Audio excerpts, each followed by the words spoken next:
What up, what up, what up, Pryme.mega, new trees up, on the floor, trees up. Listen, so, I had a series a while back called In the Lab. And right now I've been doing little short excerpts called Cooking Up. And I'm going to still continue those. But in the meantime, I want to continue my In the Lab type process in that I go a little more in detail about the mood and what inspires me to make different sounds. First of all, I just want to say that music is a part of my life. It is my heart. It is one of the very reasons that I breathe is music. It helps me. It's therapy and all of that stuff. So, and I get questions about what I use. So right now, or for the past 10 years, I've been using Logic. I got a Mac. I work on a MacBook. I do have an older Mac. Suggestion: if you do get into making beats and stuff like that, I like to work off of older stuff, meaning I have the newer thing so I can get all the updates. The other one, not so much. I keep it locked in time. I have a backup hard drive to where if it does crash, because I've had 2 of them crash, and if it does crash, it'll go right back to a certain spot in 2020 or whatever. So it can't go past a certain operation system update. Anyway, so I'm just gonna give you all a quick little run through of what I do. Like I do this like 2 to 3 times a week. Whether you see all this paper over here, I do a lot of writing, a lot of jotting down. I write bars, choruses, pre-choruses, hooks, all of that stuff. So typical day for me goes like this. I bring up, the Logic, and then I will pick. Right now I use something called Splice. It is supposed to be a royalty-free source, but I'm hearing different things, so I don't know. But I'll pull up the sounds. Lately, I've been a lot lazy on drums. I'm making drums, so I like to pull up the old boom bap drum loops. I'll do some trap stuff too, but lately I've been in this pocket of like boom bap, like going back into my roots and trying to see if there's some things back then that we missed back in that era. You know what I'm saying? Especially I like the 1990 now stuff with the updated bass lines and all the different textures and synthesizers and stuff. So, and by the way, this whole this lighting and stuff, I'll see how this goes, but I'm going to change this whole setup, but I just wanted to hurry up and get something going because I've been itching and dying to get this series started back because people have been asking me questions. By the way, I have a single dropping this Friday, the 18th, and I have a project I'm working on as well. So if that answers any questions people have been asking about music. Let's see. Okay, so I'm just going to type in drum loops. I should have actually did this before I hit record. This is what I've been doing lately because, like I said, I've been like really lazy in just the whole creation process. Because what happens is for years and years, I've been almost 30 years, I've been making music.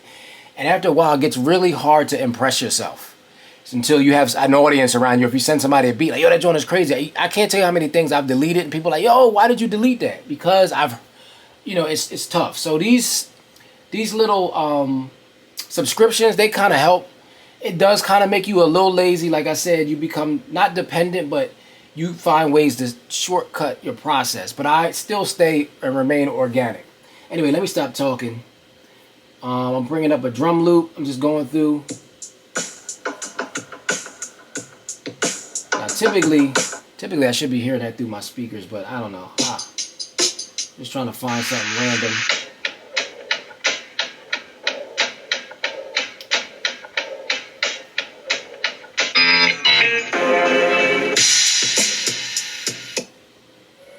And some of the stuff is if you type in boom bap, some of it's too old school.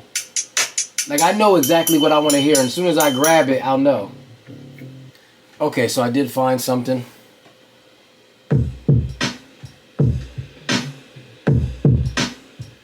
So lately, I've been on this vibe. Like, I don't know why, just to kick the boom, boom, cat, like something in the 88 BPM, mid-tempo.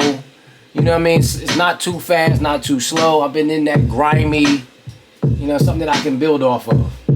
So, and then I'll find some synthesizer. Now again, I say Splice. Splice is just one of my go-tos. I'm actually getting ready to. I have a turntable that the wife bought me like a few years ago. I have to work that into my work system here, the flow here. Because when I started way back, my first beats was on turntables. I would find the break beats and I had a Gemini Scratch Master, had a 2-second sampler, and I would just spin the record fast and slow it down so I can capture the whole measure of the break drums. But now you don't have to do that. But I am getting back to that because there's something there that just cannot be duplicated. So, all right, so I got my synth found. So I like the eerie sounds.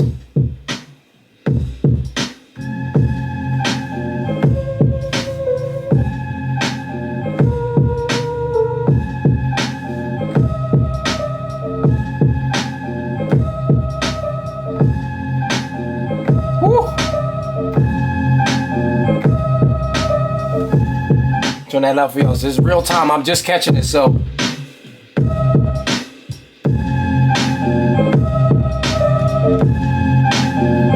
Woo.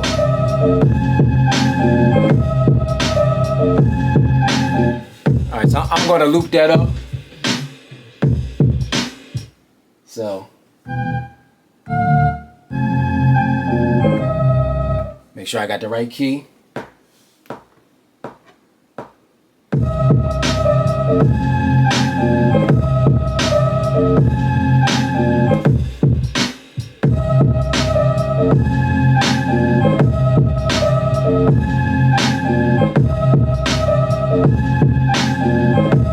What y'all think?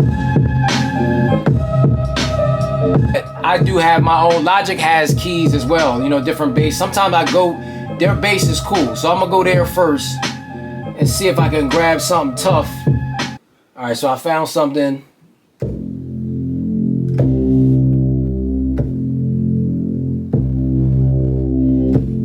know what I mean? So I just play it back.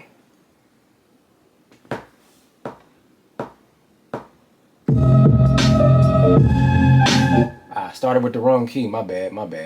Get it together, Pryme. All right, so we start again. What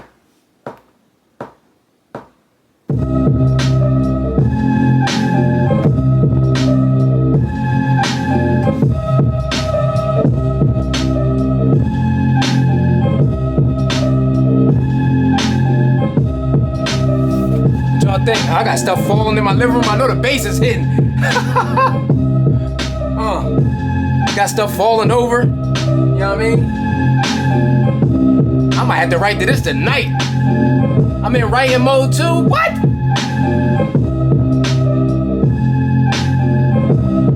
Oh. What y'all think? Thumbs up, thumbs down? You know what I mean? Let me know. Comment below.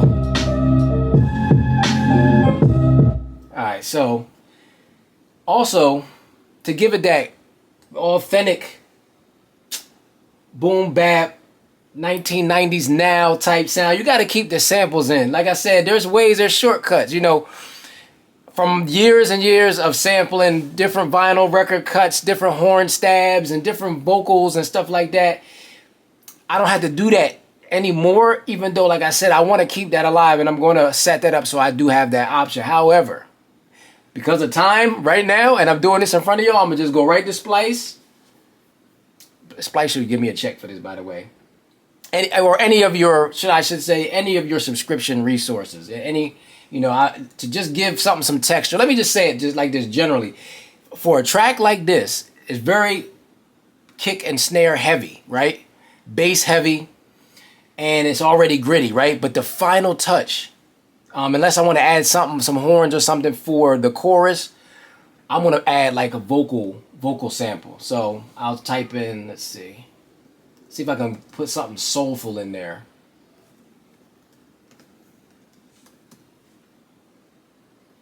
Let's see. Nah. All right.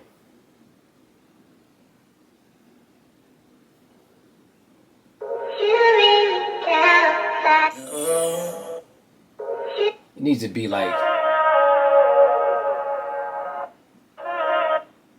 oh, that might be it. Y'all heard that? Check. Oh, that's right. I gotta figure out how to hook this up to my speakers. I'm gonna try that. I am going to try that. See if I can get that in key with what's going on currently.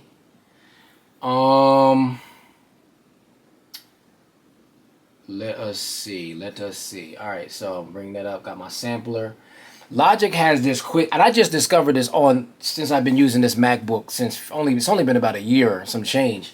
Because my old Mac, the older version of Logic, I have to do a little bit more to bring up the sampler. But this quick sampler, it literally is quick. Like, you just bring it up and then you find the sound you want, whether you're bringing in stuff like record sounds or from, like I said, from this particular sound source. And I'm going to drag that in here. And you can literally, like, you can chop it. You can chop it up, or you can just, like, sample it. Just sample it whole. So it's a little louder now. Woo.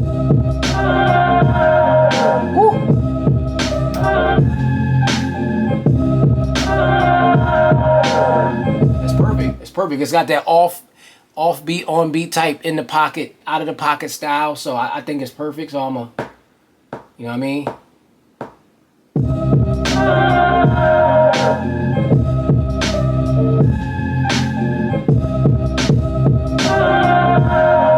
Yeah.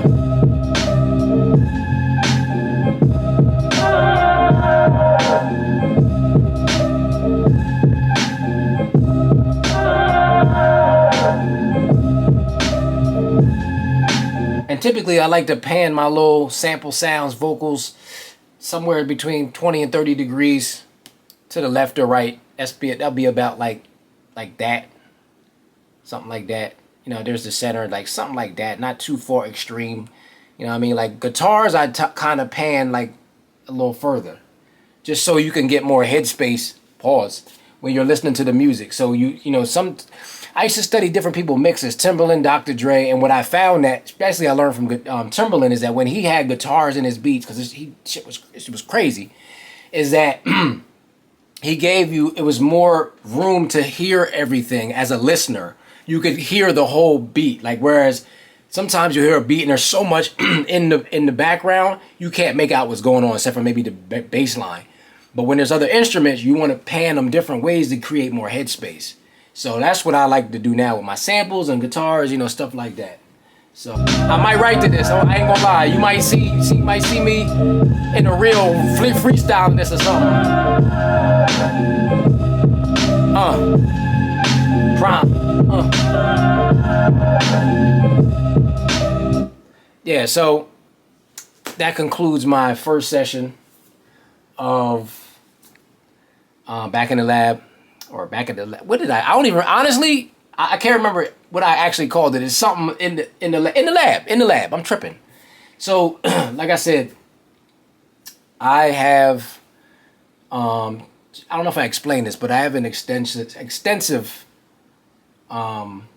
small production career. I would say I'm beyond what they would say amateur. I've worked I did some promo work, some for commercials, but online type, Instagram type commercials. People have contracted me. Even way before that, I remember I had to catch the train to the Bronx and work with the oh my God, the Shabazz brothers.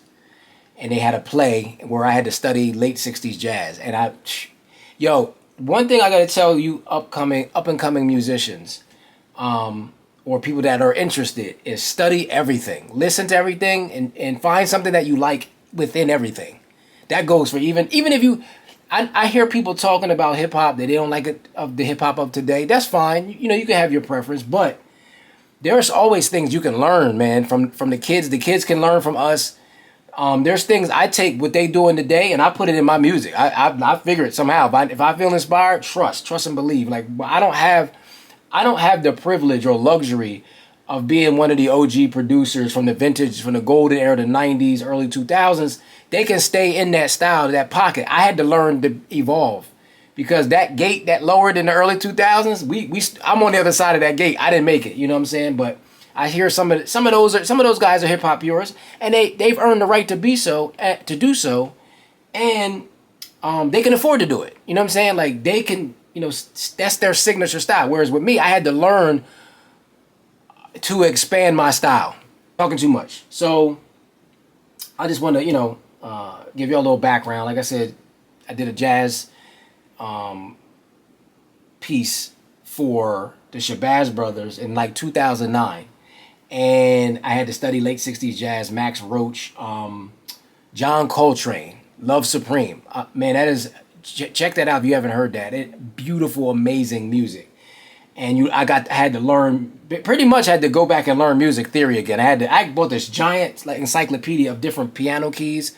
Had to study the keys. I had to write the part on the keyboard. And shout out to my brother Roland.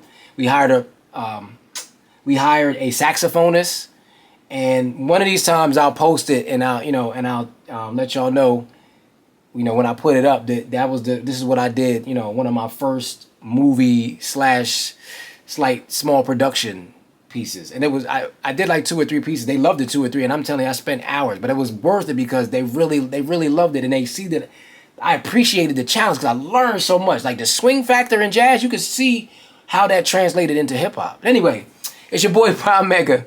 Appreciate y'all. Love y'all. Let's get it. Trees up.